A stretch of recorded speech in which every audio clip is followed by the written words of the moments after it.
Amém. Irmãos, quero convidar você a abrir a palavra do Senhor no livro de Hebreus, no capítulo 6. Nós vamos ler a partir do versículo 13. Assim: Pois quando Deus fez a promessa a Abraão, visto que não tinha ninguém superior por quem jurar, jurou por si mesmo, dizendo: Certamente te abençoarei e te multiplicarei. E assim, depois de esperar com paciência, obteve Abraão a promessa.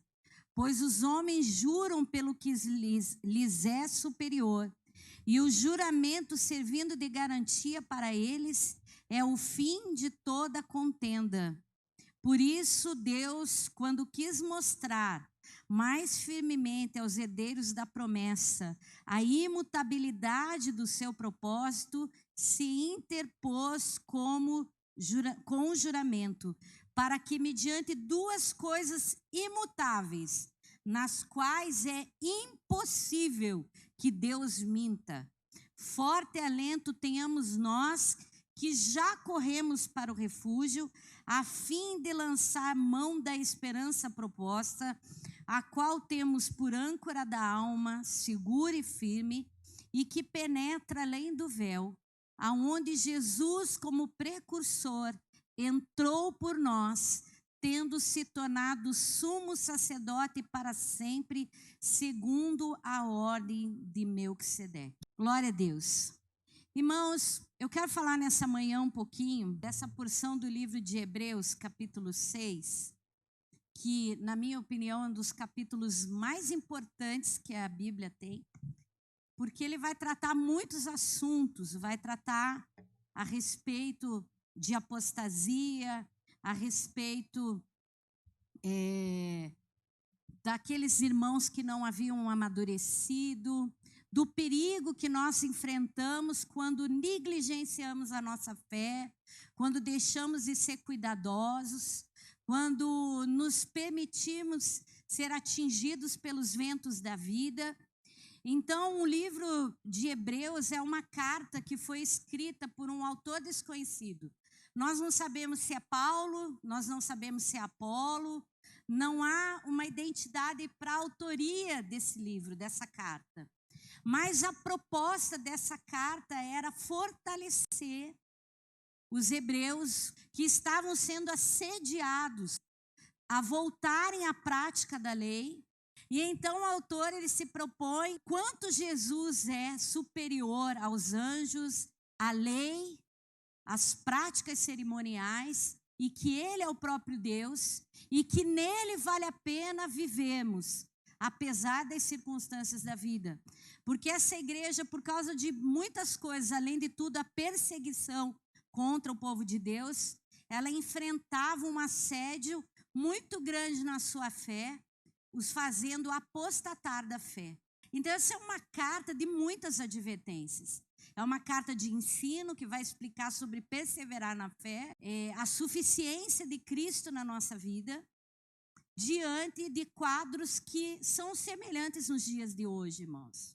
Nós vivemos dias de apostasia, nós vivemos dias turbulentos de tempestades, nós vivemos dias onde muitos têm abandonado o barco da vida, onde muitos têm ficado no meio do caminho, e isso para nós traz uma profunda tristeza. Então a carta de Hebreus, um desafio para você, é uma carta extremamente atual para esse tempo. É uma carta onde a gente deve voltar a ler e prestar atenção no que o Senhor vai falar. Eu desafio você, não sei se você está lendo a Bíblia durante o ano, mas se você não tem nenhum livro que você está lendo nesse momento, leia a carta aos Hebreus. Não é uma carta fácil, porque ela é muito atual e muito pertinente para esse tempo.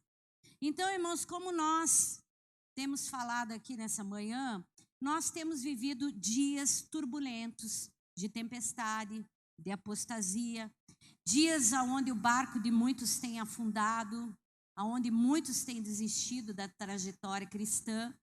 E assim o autor de Hebreus, nessa porção especial aqui, ele vai trabalhar algumas analogias do Velho Testamento. Ele vai falar da fé de Abraão, que alcançou a promessa na pessoa de Jesus. Ele vai falar a questão do juramento e da promessa. Ele vai falar do caráter de Deus. E ele vai falar também aqui de uma âncora. E quando eu penso em âncora, eu penso no quê? Penso em mar, penso em navio. E uma das músicas que você ouve, provavelmente, muito em velório, é: se as ondas do mar da vida quiserem te afogar, segura na mão de Deus e vai. O autor dessa música, eu penso que ele pensou na nossa vida como uma vida dentro do barco. E o autor de Hebreus está aqui falando de uma vida dentro do barco.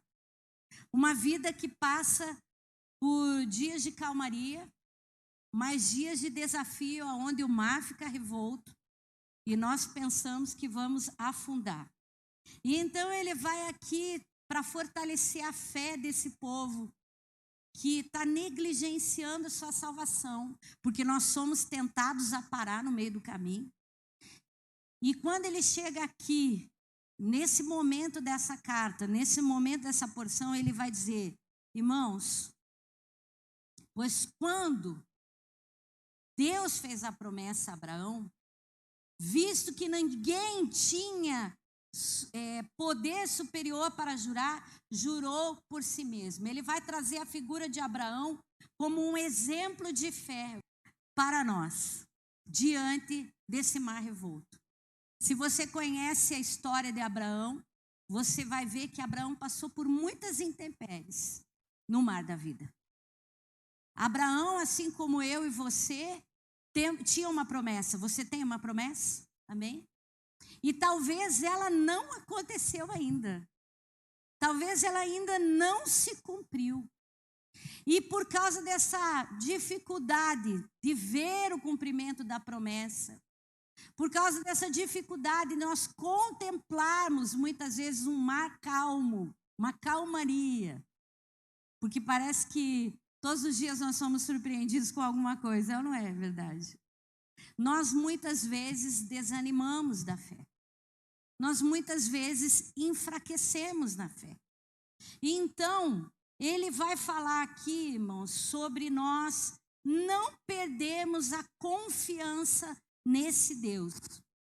E o desafio é sermos uma igreja ancorada. Entendemos que estamos num barco, que o mar tem suas surpresas, mas que Jesus é a nossa esperança. A primeira âncora que ele vai chamar a atenção é a âncora da confiança.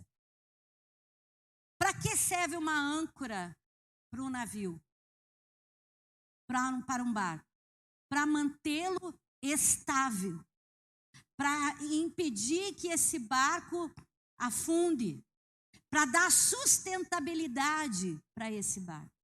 Então, a primeira coisa que a gente vai ver aqui é que ele diz que nós precisamos estar ancorados no caráter de Deus e na confiança.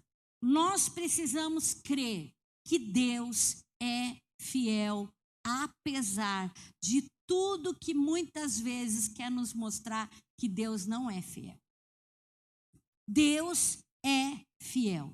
E ele usa a figura de Abraão, como eu falei, que foi um homem que passou por muitas dificuldades. Um homem que enfrentou muitas lutas. Um homem que teve que viver recomeços na sua trajetória. Mas ele se manteve ancorado no Deus que fez a promessa. E a promessa da qual o texto está falando, irmãos, ela está lá no capítulo 22, no versículo 16 e 17. Depois que o Senhor já tinha cumprido a promessa de dar um filho a Abraão, ele pede que Abraão sacrifique o seu filho a ele. Ali no capítulo 22. Todos conhecem a história, não é? Abraão vai voluntariamente, coloca o seu filho sobre o altar, e no momento em que ele vai ali sacrificar seu filho, o céu grita e diz: pare, Abraão, porque eu já preparei um sacrifício. Não é necessário que você sacrifique o seu filho. Versículo 16, por favor. Ele diz assim: depois desse ato de fé, o Senhor então faz uma promessa, um juramento. Ele diz assim: por mim mesmo jurei. Você conhece aqueles versículos da Bíblia que diz que nós não devemos jurar? Quantos conhecem? Não jure, nem pelas coisas da terra, nem pelas coisas do céu. A palavra do crente deve ser sim, sim, não, não. Que difícil que está essa palavra nesse tempo. Sim, sim, não, não. Mas o nosso Deus foi o único e é o único que pode jurar por si mesmo. Ele diz assim: por mim mesmo jurei, diz o Senhor, porquanto fizeste esta ação e não negastes o teu filho, o teu único filho, que deveras te abençoarei e grandissimamente multiplicarei a tua semente como as estrelas do céu e como a areia que está na praia do mar, e a tua semente possuirá a porta dos teus inimigos. Aí você pensa, essa promessa se cumpriu na vida de Abraão? Hein, irmãos? Se cumpriu. Mas se nós pensarmos no nível apenas de descendência, nós vamos ter 3 religiões dominantes no mundo. Quais são? O judaísmo, o cristianismo e o islamismo. 3 religiões que descendem de Abraão. Mas de quem é que o Senhor está falando aqui? Quem é a semente? Quem é que teria as nações por herança? Jesus, irmãos. Abraão recebeu ali a promessa de ser pai do Messias, daquele que ia trazer todas as nações, porque o islamismo não faz isso. A ideia de cristianismo não faz isso. O judaísmo não faz isso, mas Cristo faz isso. Cristo recebeu a herança das nações. E o Senhor, ele jurou por si mesmo. Ele disse: eu farei com que a tua semente possua a porta dos seus inimigos. O Senhor estava jurando, prometendo, depois daquele sacrifício que ele se permitiu fazer, que ele daria a ele, por herança, o Messias tão esperado. Era muito maior do que promessas físicas. Eram muito maiores do que promessas do dia a dia, do que uma cura. Era a promessa dele ser o pai daquele que seria aquele que libertaria os povos. Pense que promessa, Abraão. Você não carrega uma descendência apenas que vai enriquecer na terra, que vai dominar religiões. Você é aquele que é pai do Messias, daquele que vai salvar a humanidade. Essa promessa era muito maior do que ter um único filho ou uma descendência. Era a promessa de alguém que carregava na sua descendência, na sua história, a maior promessa, o maior milagre que o mundo necessitava. Isso aqui é só para você ter uma ideia, para você entender do que nós estamos falando. Nós precisamos estar ancorados, em primeiro lugar, no caráter do nosso Deus. E para prometer isso que ele prometeu a Abraão, então no capítulo 6 ele vai dizer algumas coisas importantes que eu e você precisamos saber em dias de tempestade, em dias que a fé vacila, em dia que o nosso pé está bem pertinho do pecado e das coisas erradas. Não vacile, porque aquele que fez a promessa é fiel para cumprir. E ele vai dizer assim: no versículo de número 13. Pois quando Deus fez a promessa a Abraão, visto que não tinha ninguém superior por quem jurar, jurou por si mesmo. A primeira coisa que faz com que você possa confiar no Senhor é que, diferente de nós, que para fazermos qualquer coisa na nossa vida, precisamos muitas vezes de um contrato, porque a palavra não vale. A Bíblia diz: seja todo homem mentiroso e Deus verdadeiro, porque nós falhamos. É que o teu Deus é um Deus fiel. E que Ele é o único que pode jurar por si mesmo. Por quê? Porque o teu Deus não mente, o teu Deus não se arrepende, e o teu Deus é um Deus que cumpre promessa. Quando Ele fala, Ele faz. Se você tem uma promessa aqui nessa manhã, eu quero dizer algo para você. Ele fará. Não importa o tempo, não importam as condições, Ele fará. E a maior promessa que eu e você temos, irmãos, e que eu e você não podemos perder de vista, é a promessa da salvação, de que nós vamos chegar. Essa é a maior promessa. Nós podemos usar a palavra para aliviar a tua vida nesse mundo, porque está difícil, irmãos. Para incentivar você a ficar firme apesar de. Mas a nossa herança está nos céus. É para lá que eu vou. É isso que o autor está se propondo. Gente, o mundo pode estar virado de cabeça para baixo.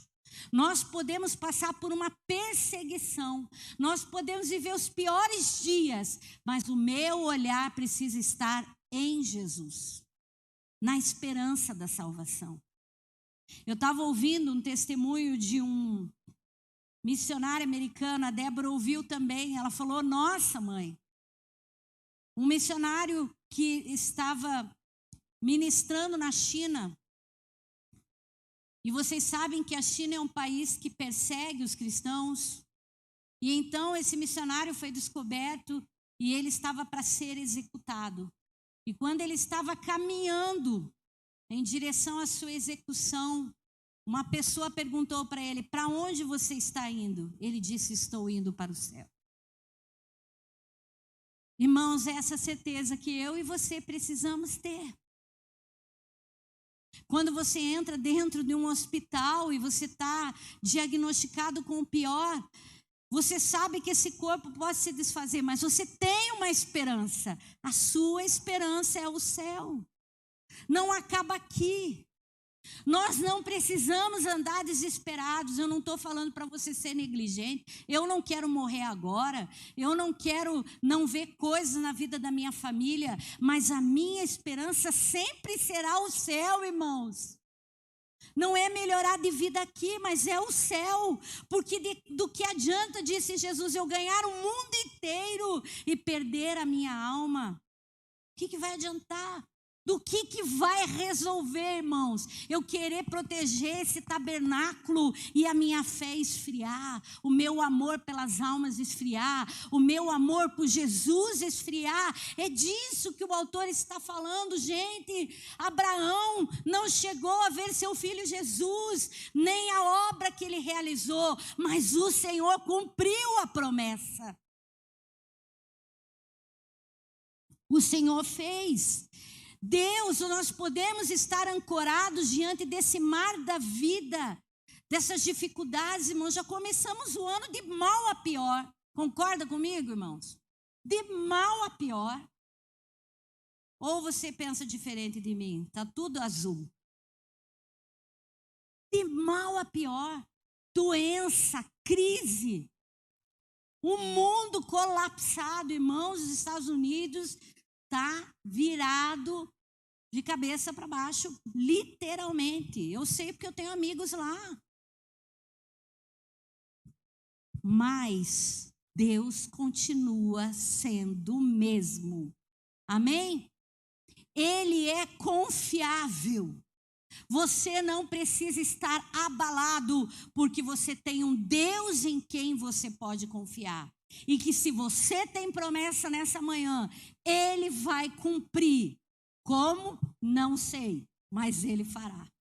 Por quê? Primeiro, Ele é digno de confiança. Números 23, 19. Diz assim: Deus não é homem para que minta, nem filho do homem para que se arrependa. Presta atenção nessa frase. Porventura, diria ele não faria? Ou falaria e não confirmaria? Deus disse alguma coisa para você, irmãos? Deus falou alguma coisa para você? Falou para você? Nesses dias que veio muita gente, Deus falou alguma coisa para você? Pois diria ele não faria? Falaria e não confirmaria? Pois ele está confirmando nessa manhã. Não vai ser Covid, não vai ser crise, não vai ser política, não vai ser nada que vai me impedir de ser Deus na tua vida e cumprir o que eu prometi. Não vai ser nada. Ele é confiável. Ele é um Deus imutável, como nós acabamos de cantar. O nosso Deus não é bipolar como muitos, que às vezes você tem que pensar como você vai dar bom dia, ou como você vai dar boa noite, ou se você vai poder ou não falar com ele, porque conforme for, o bicho pega. Deus não é bipolar, irmãos. Deus não tem problema de saúde mental. Deus não é de lua. O nosso Deus é imutável. E por ser imutável, Ele é fiel. Ele é fiel. Eu fico pensando, irmãos, não vou falar o nome por uma questão ética, mas você vai saber quem é. Numa cantora que perdeu o filho, e agora o outro filho, também perdido, mas um perdido vivo, entregue à homossexualidade, entregue à depravação, entregue. Eu nunca vi aquela mulher reclamar. Eu nunca vi ela usar a boca dela, ou ela entrar dentro de um quarto. Talvez tenham dias, eu imagino, que ela se desespere. Porque somos humanos. Mas ela crê na fidelidade do seu Deus. E Deus vai cumprir a promessa. Às vezes nós olhamos para o nosso barco e a gente saiu numa boa, como aquele povo que foi passear lá nas furnas do Capitólio. Ninguém foi lá para morrer, irmãos. É injusto dizer que aquelas pessoas foram ali para morrer, ou tinham intenção de morrer. É injusto dizer que elas fingiram que não ouviram os apelos. O barulho da água era tão forte que elas não ouviram quem estava gritando. Eu ouvi o testemunho do segundo barco que conseguiu escapar. Não dava para ouvir nada, nem o barulho das pedras caindo. Quando você está muito perto de um problema, de uma situação de risco, você é o último a perceber ele. Por isso que nessa manhã eu estou falando, cuide da sua fé. Cuide de onde você está e como você está espiritualmente. Porque talvez haja uma rocha querendo cair sobre você. Talvez Satanás esteja tramando para destruir você. E você não está conseguindo ouvir os apelos do céu, porque você está muito perto do perigo. Tem muita gente distraída, gente. Muita gente distraída. Que troca Jesus por qualquer coisa. Que troca o Senhor por qualquer coisa. Mas nessa manhã, a carta desse autor anônimo é tão relevante para nós, irmãos, para nos reconectar com a realidade de Cristo. Você não pode ficar no meio do caminho. Eu espero não ver ninguém no meio do caminho. Como é triste, irmãos, você vê irmãos, pastores, que outrora estavam adorando com você e agora estão perdidos no pecado. Se você não se entristece, eu choro, eu me entristeço, eu lamento. Pessoas que faziam a diferença e agora estão fazendo a diferença para o diabo. Uma vez Tamires mandou uma situação para mim. Olha, pastora, que tristeza. Qual foi o fim dessa pessoa? Nós não podemos andar desapercebidos, porque o nosso Deus é fiel, o nosso Deus prometeu vida, prometeu salvação, prometeu promessa. Ele é imutável. Se ele tem falado, ele vai fazer. Agora, mais do que fazer nessa terra, ele fará aquilo que ele prometeu para você no céu. Você pode ir sim, irmãos, muitas vezes sem saber. Como eu, irmãos, há anos atrás. A minha vesícula estourou, eu tive peritonite. As pedras da vesícula que não tinham sido retiradas foram para a via biliar. Num prazo de 10 dias eu estava em estado gravíssimo e eu tinha que fazer uma cirurgia. O médico chamou o Emerson, a mim, porque eu ia fazer um procedimento pela boca, via oral, com um robô, chamado colangiopancreografia. E na passagem desse equipamento, eu poderia romper algum vaso, ou então me dar uma pancreatite aguda e eu morrer. E o médico falou, você pode não voltar. Eu nunca fui tão tranquila, irmãos. E estou falando diante do Espírito Santo e do Senhor. Eu não tive nenhuma preocupação. Porque eu sabia que se eu voltasse, a promessa se cumpriria. Se eu não voltasse, a promessa também se cumpriria. Porque eu estaria com Jesus. Para onde você vai, Gisele? Vou para o céu. Vou para um lugar melhor do que aqui. Não tem choro, não tem lembrança, não tem dor. Não tem mais nenhum problema para eu resolver. Só tem Jesus. Tem aqueles que se foram antes, que eu vou poder ver de novo. Tem a eternidade me aguardando. Para eu viver, aí sim, os melhores dias da minha vida. Porque aqui a gente vive dias melhores. Lá a gente vai viver uma eternidade melhor. Todo dia vai ser bom. Amém, irmãos? Você pode crer, porque o teu Deus, ele é imutável. Ali em 2 Coríntios, no capítulo 1, ele vai falar outro aspecto do caráter de Deus e das promessas do Senhor.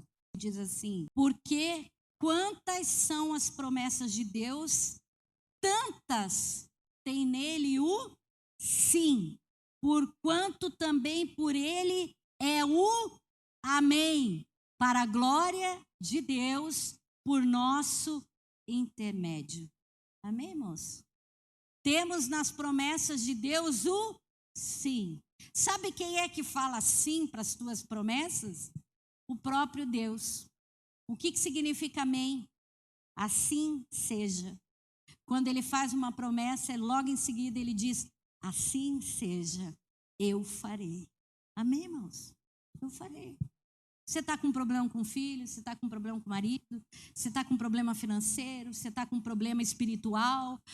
Não sei qual é o problema, mas você tem uma promessa de mudança. O Senhor nessa manhã está dizendo, eu tenho sim e também tenho um amém para a tua história. Então você pode se ancorar, em primeiro lugar, na confiança do teu Deus. Se você é alguém que vai para lá e para cá, o teu Deus não é assim. Amém, irmãos? O teu Deus é um Deus de palavra. É um Deus que vai cumprir toda a promessa. A segunda coisa, eu preciso estar ancorado numa espera paciente. Olha o que vai dizer o versículo aqui de número 14 em diante. E assim, depois de esperar com paciência, obteve Abraão a promessa. Sabe, irmãos, uma das coisas que eu preciso aprender e preciso lançar a minha âncora é que eu preciso aprender a esperar. Isso fala de tempo. Quantos aqui gostam de esperar? Fala a verdade, irmãos. É horrível esperar. Marca o encontro com alguém e esse alguém chega 1 hora, 2 horas depois. Você fica feliz? Deus não gosta de dar bolo nos outros não, viu, irmãos? Não é isso. Mas é que o tempo de Deus, o Kairos de Deus, é diferente do Cronos do homem. Então, no tempo de Deus, que nós não sabemos como é e de que forma é, Deus está trabalhando no nosso Cronos.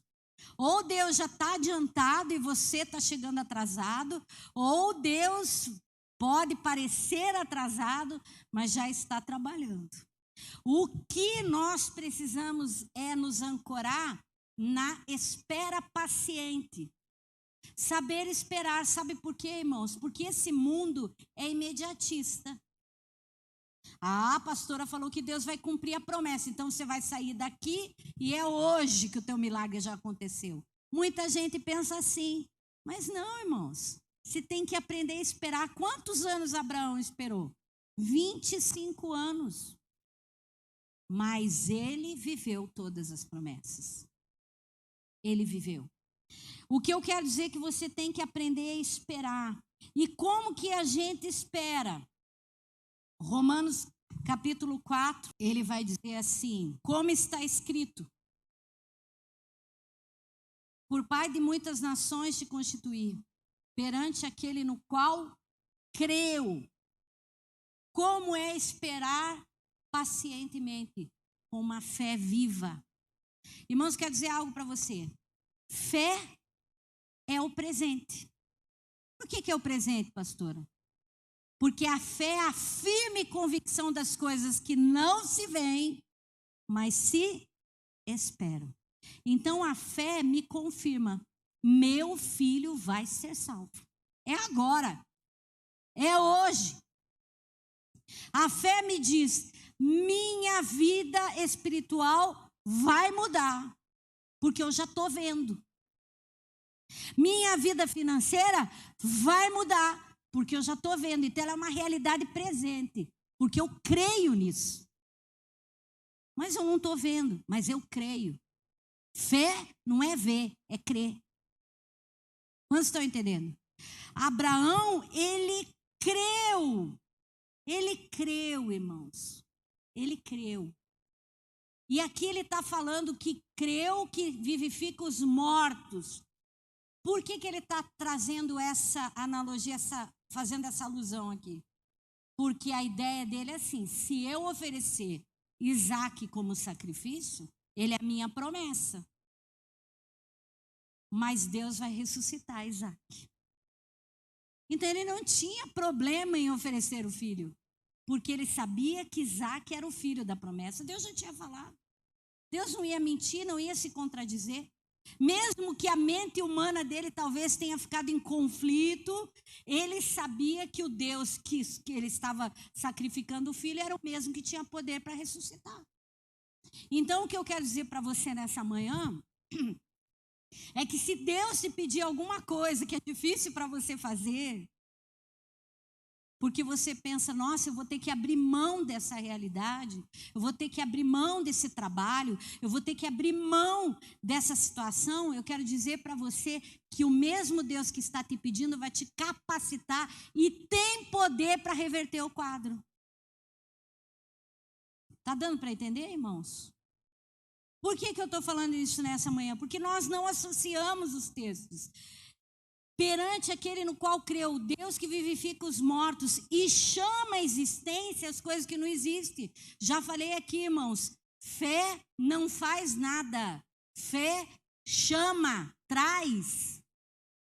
Eu não tenho, mas a fé, ela traz. Traz o quê? Traz milagre, traz mudança, traz transformação. Eu não estou vendo nada, mas a fé, ela chama. O que foi chamado para Abraão no momento que ele foi imolar? Vocês lembram do texto? Deus proverá. O que Deus proveu? Um cordeiro. A fé chamou aquilo que não existia. Do nada apareceu um carneirinho lá. Quero dizer para você nessa manhã, do nada, pela tua fé, vai aparecer aquilo que você nem imagina. Falar uma coisa para vocês, mas não ia falar, vou falar. Ia contar só para junta. Na segunda-feira, o dono do barracão pediu o barracão. Que ele quer vender.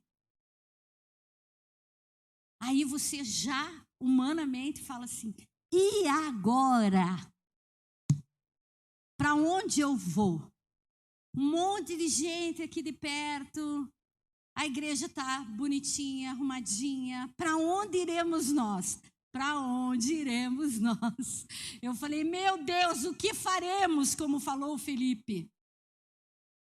Aí eu lembrei do que o Senhor fala para Felipe. O que é que você tem? 5 pães e 2 peixinhos.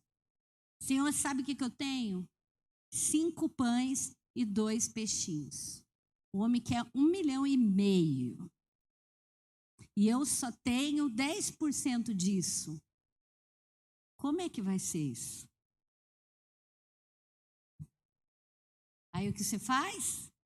Você chama a existência. Você sacrifica. Então tá. Irmãos, eu vou falar para vocês. Eu não estou nada abalada. Foi como se alguém falasse, isso aqui é dele. A igreja é dele. O que faremos? Eu vou olhar para o que eu tenho. O que eu tenho é isso. Mas na mão do Senhor, vira 10 vezes o valor. Eu vou chamar a existência. Mas antes eu tenho que sacrificar o meu Isaac. Qual é o meu Isaac? É achar que esse lugar governa. É achar que as pessoas são minhas. Não, elas são do Senhor. Elas não são do ambiente. Elas são do Senhor. Então, eu creio. Eu vou esperar. A minha vontade é arrumar numa semana, em 2 dias. Eu não é, ai meu Deus, eu tenho um mês para resolver isso. Mas o Senhor é fiel. E Ele tem dito, espera com fé. A fé é o presente, irmãos. Pela fé eu já possuo. Eu sei que o milagre vai acontecer. Aonde, como, de que forma, não sei. Mas já trouxe a existência, eu estava gerando, agora está querendo nascer, eu vou ficar com medo de abortar o negócio? Irmãos, eu cheguei aqui na frente e falei assim, é meu esse terreno.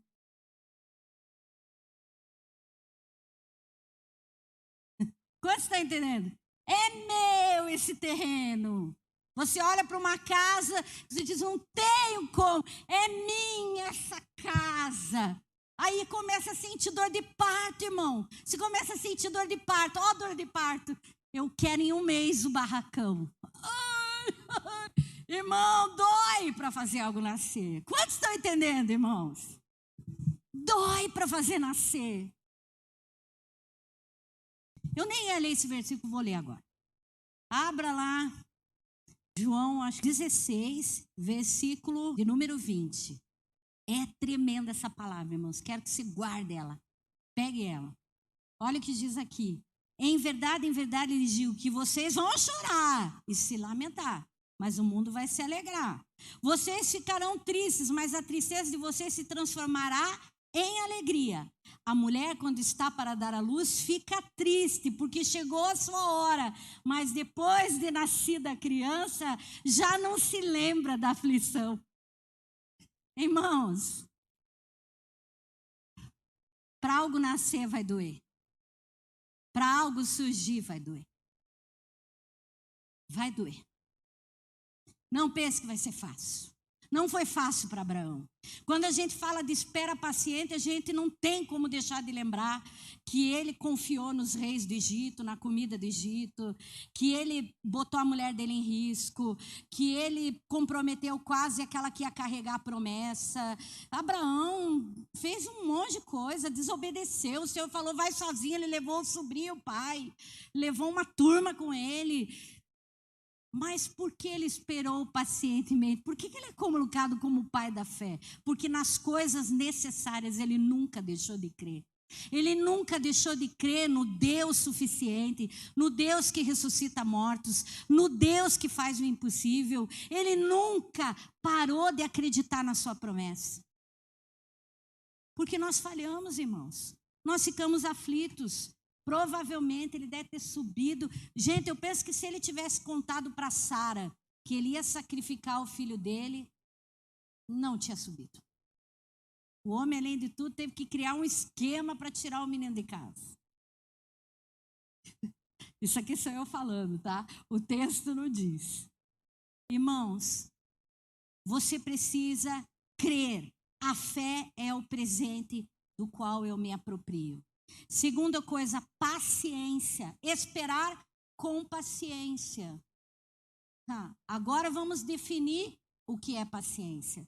Versículo Romanos 5, do 3 ao 5. E não somente isto, mas também nos gloriamos nas tribulações, sabendo que a tribulação produz...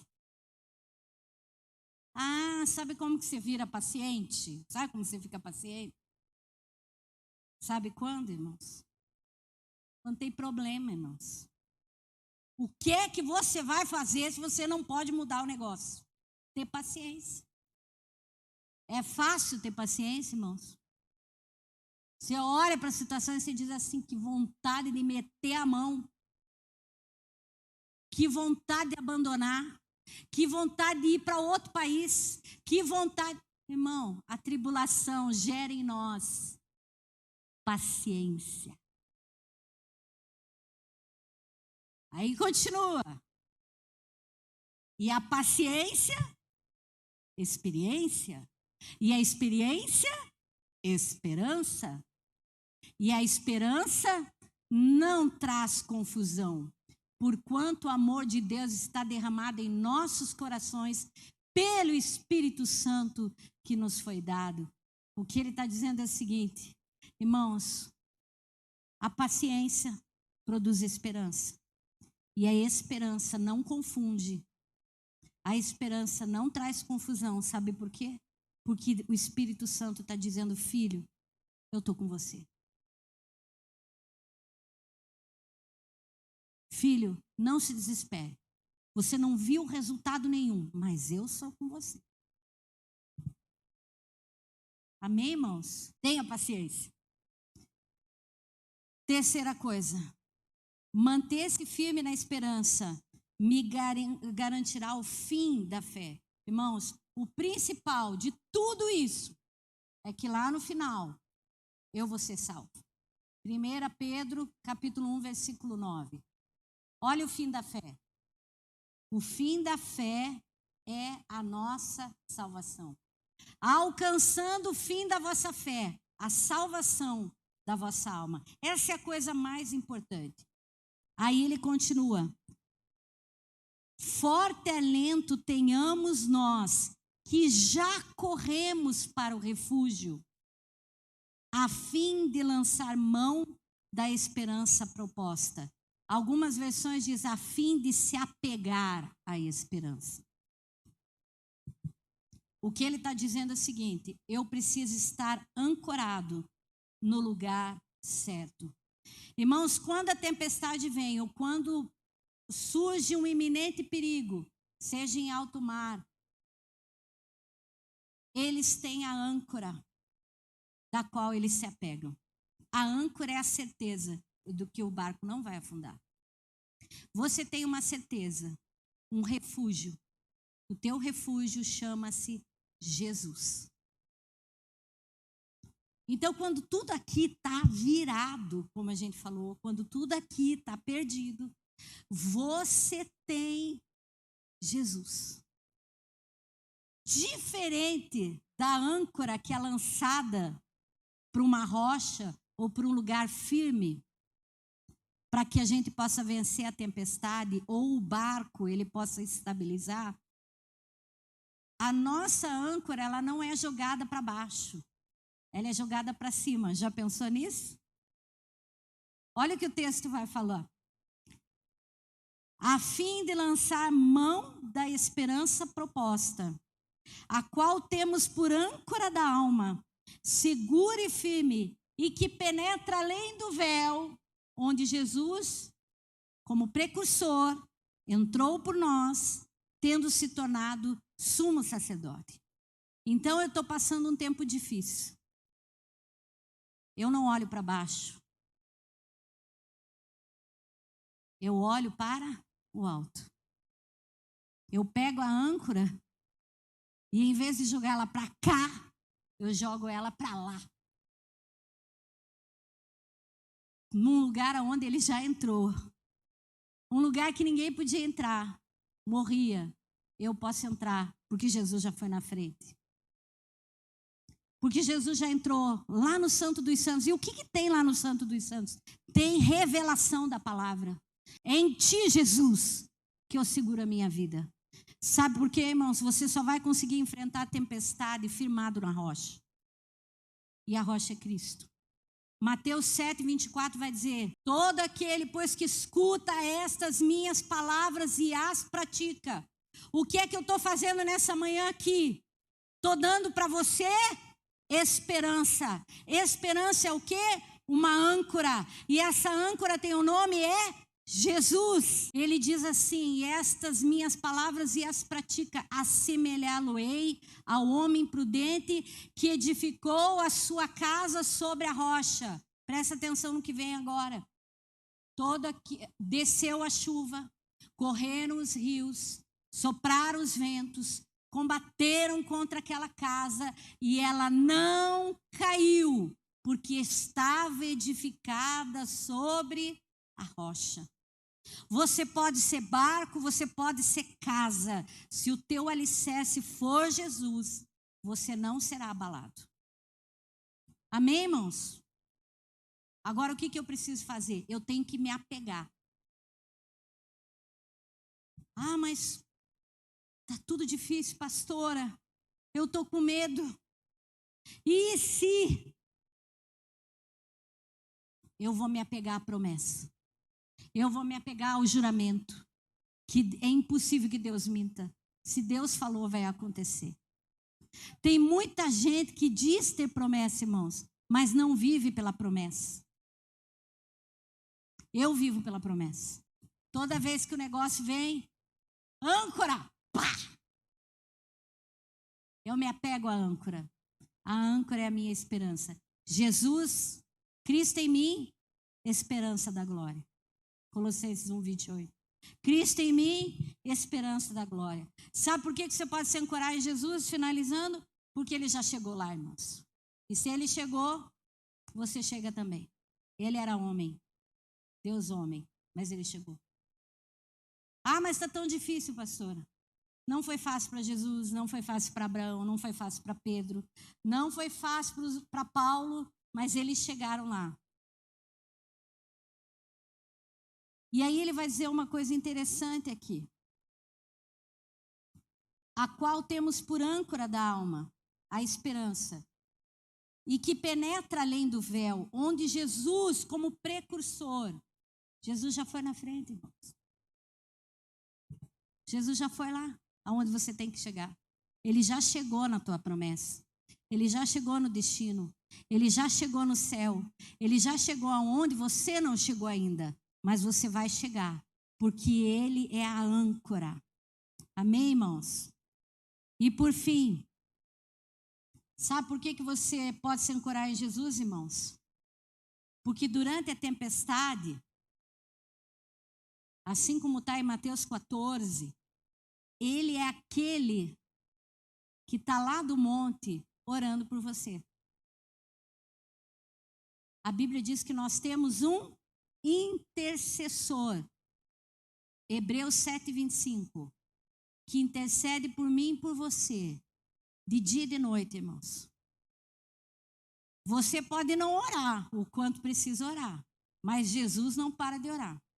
Olha o que ele diz aqui. Portanto, pode também salvar perfeitamente os que por ele se chegam a Deus, vivendo sempre. Porque, olha, irmão, se a gente não tiver Jesus para interceder, nós estamos perdidos.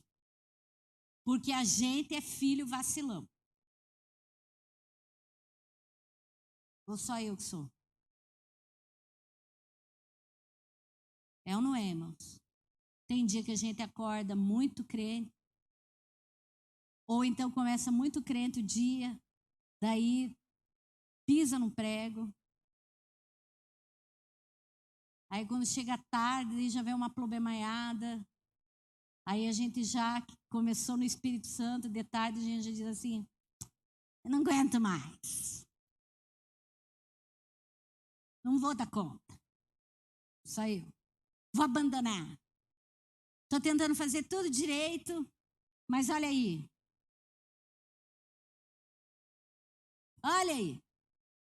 E aí o Espírito Santo está falando essa manhã, pois é, graças a Deus, você tem um Jesus que está lá diante do Pai, que diz assim, perdoa porque eles não sabem o que fazem, perdoa porque é desse jeito mesmo, a carne é fraca, perdoa porque é isso aí, como diz o André. É que tá, André? É isso aí, pastor. É isso aí. Quantos estão entendendo? E eu quero ler uma frase de um pastor já falecido, que eu achei muito forte. Nessa manhã, o que o Espírito Santo quer de você é que você não recuse essa palavra. Não recuse quem Deus é e o que Ele pode fazer por você. Olha que frase tremenda.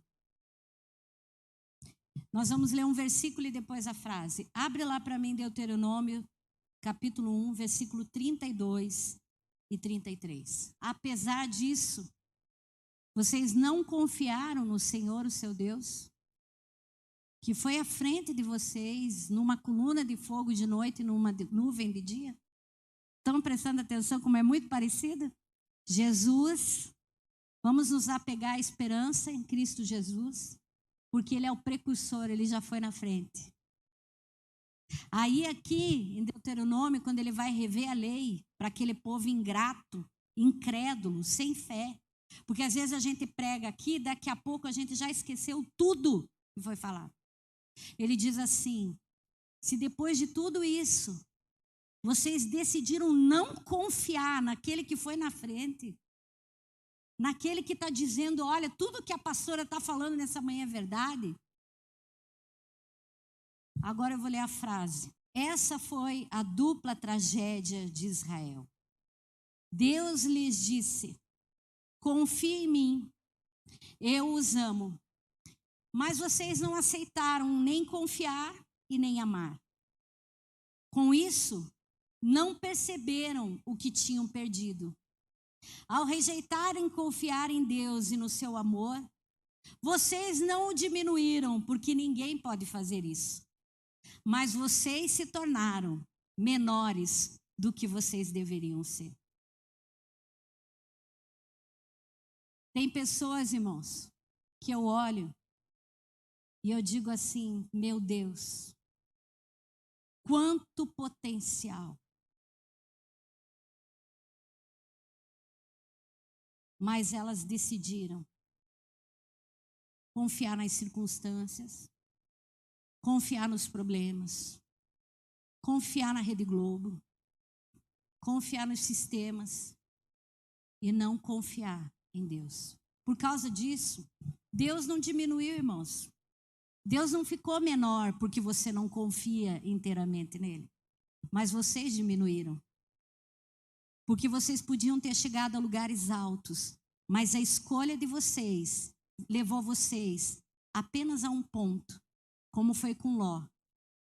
A ideia era um monte, mas ele preferiu ficar em Zoar.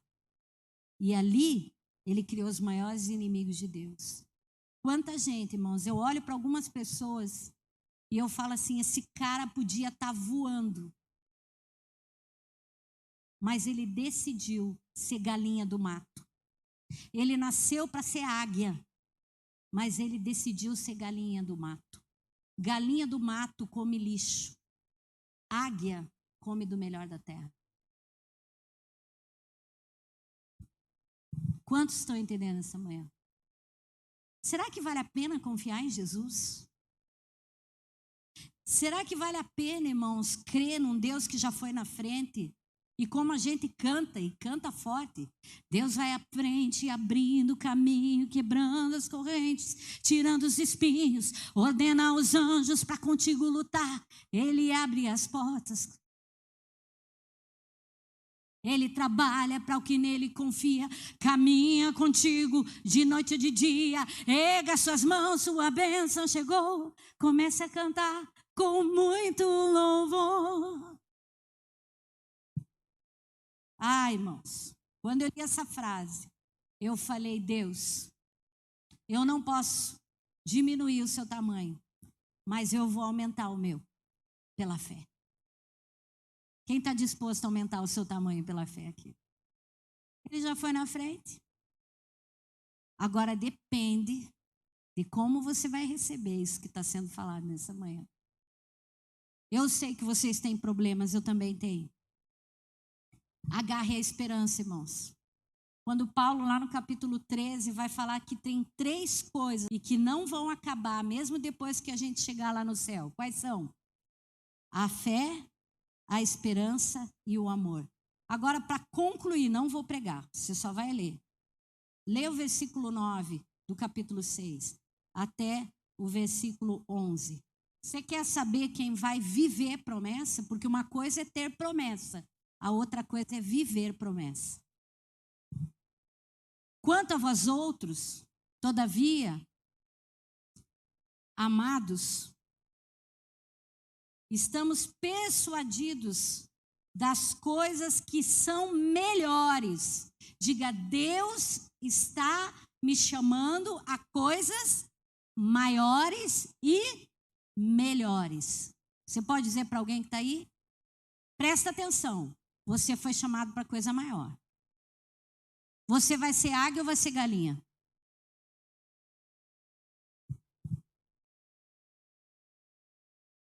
Estamos persuadidos das coisas que são melhores e pertencentes à salvação, ainda que falamos desta maneira. Qual maneira?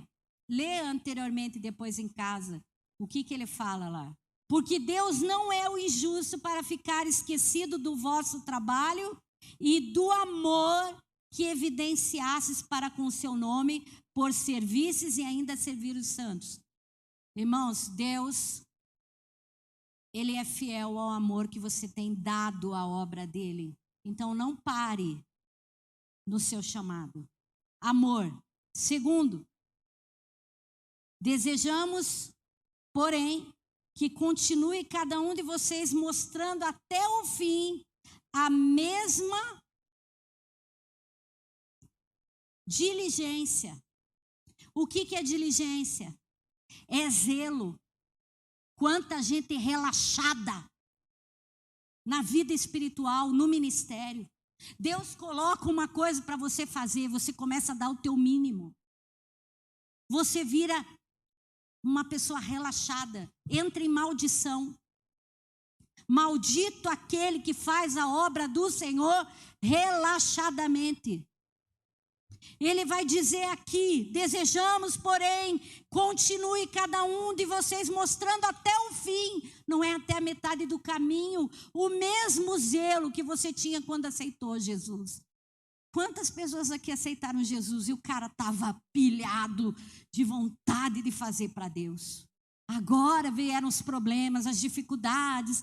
Você se acomodou na fé. Ele está falando, continue o mesmo. Não é porque entrou filho, não é porque entrou filha, não é porque entrou emprego melhor, não é porque você agora tem que trabalhar mais, não é porque você talvez não esteja no mesmo timing. Deus está falando essa manhã, volte a ser igual. Não entre em maldição. Para a plena certeza da esperança. Porque quem tem esperança vai viver a sua melhor vida. Onde?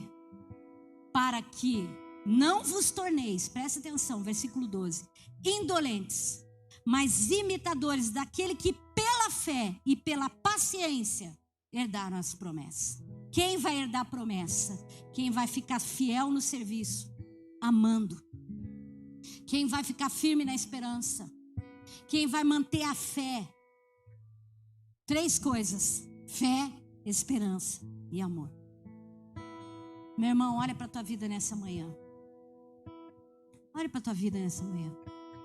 Será que essa palavra, ela é para alguém aqui? Para alguém que está vendo? Será que você não se tornou uma pessoa indolente na fé? Qualquer coisa que eu der para Deus está bom. Irmão, Deus não vai mudar porque você decidiu ser assim. Ele não vai diminuir, mas você vai. Você vai diminuindo dia a dia. E aí a gente ora e diz assim: nossa, nasceu águia e virou uma calopsita. É bonitinha para estar no colo dos outros, para alegrar. Nada contra calopsita, adoro calopsita. Periquito, canarinho. Mas eu estou falando de aves que fazem a diferença. Queria que você ficasse em pé. Queria que você pensasse sobre a sua fé nessa manhã. Talvez nessa manhã, para você entrar nessa